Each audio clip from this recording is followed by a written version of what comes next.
교육행정학 쪽으로 들어가도록 하겠습니다.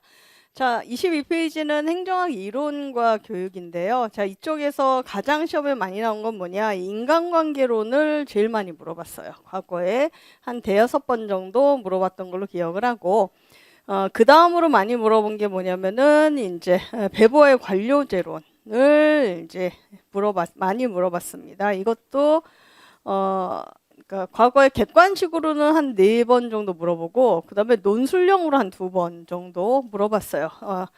그 작년에도 관료제론에 관해서 물어봤죠. 관료제론과 관련해서 이거 규정과 규칙, 이거를 갖고 있는 순기능과 역기능 써라라는 식으로 바로 작년에도 문제가 나왔습니다. 그래서 아마 작년에 물어봤으니까 올해 연속으로 물어보진 않을 거라는 생각이 듭니다. 그래서 어쨌든 두 번째로는 배보의 관료제론, 세 번째로는 테일러의 과학적 관리론을 그다음 비중으로 물어봤고요. 그 다음에 이제 좀 이야기할 수 있는 건 네 번째로 물어볼 수 있는 거는 이제 카우프만 체제 작품 모형 같은 경우가 한 2번 정도 시험에 나온 적이 있고요. 그 다음에 역할과 인성의 상호작용 모형 같은 경우가 이게 한 번 정도 과거에 물어본 적이 있습니다. 그래서 우선순위로 우리가 순서를 매겨보면 이 정도로 매겨볼 수 있겠습니다.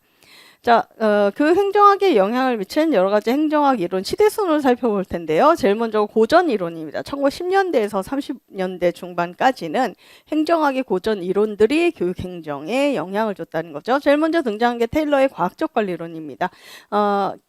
수업 시간에 배웠던 거 기억나시겠지만 테일러는 어떻게 하면 조직을 좀 더 합리적으로 운영을 해서 그 조직의 효과성을 굉장히 극대화할 것인가를 최초로 연구를 한 사람이 바로 이 테일러입니다. 근데 이 당시 이 사람의 아이디어는 뭐였냐면 이 조직의 효과성을 크게 올리기 위해서 어떻게 사람들을 다루는 게 가장 좋으냐? 인간을 기계처럼 다루면 그게 가능하다라고 생각을 했어요. 자, 그러면 우리가 공장에서 돌아가는 기계를 생각을 해봅시다. 기계는 뭡니까? 이렇게 기본적으로 기계는 기계마다 하는 작업이나 이런 것들이 다 정해져 있죠. 그러니까 통조림을 만드는 통조림 공장이 있다고 생각을 해보면 공장 안에 있는 기계는 기계마다 맡은 업무가 다 분담이 돼 있어요. 그러니까 통조림의 내용물을 담는 기계는 내용물 담는 것만 계속하고, 통조림 마개를 닫는, 뚜껑을 닫는 기계는 뚜껑 닫는 일만 계속하고, 라벨을 붙이는 기계는 라벨 붙이는 작업만 계속하고, 이런 식이라는 거죠. 그래서 공장에서 그 기계가 하는 업무가 이런 것들이 다 이렇게 기능적으로 분업화가 되어 있는 것처럼, 공장에서 일하는 노동자들도 자기 하는 업무를 다 분업화시켜야 된다라고 생각을 했던 것이 바로 이 테일러였습니다. 그리고 또한 공장에서 일하는 기계는 뭐만 주면은 계속 돌아갑니까? 연료만 넣어주면은, 그리고 때때로 기름칠만 기계 녹슬지 않게 잘 해주면 24시간 계속 풀 가동할 수 있는 게 기계잖아요. 이런 것처럼 노동자들도 그게 가능하다고 생각을 했어요. 뭐만 주면은, 돈만 많이 주면, 경제적으로 보상만 많이 해주면 얼마든지 계속 부려먹을 수 있는 게 노동자다. 이런 식으로 생각을 했던 게 바로 테일러였다는 거죠.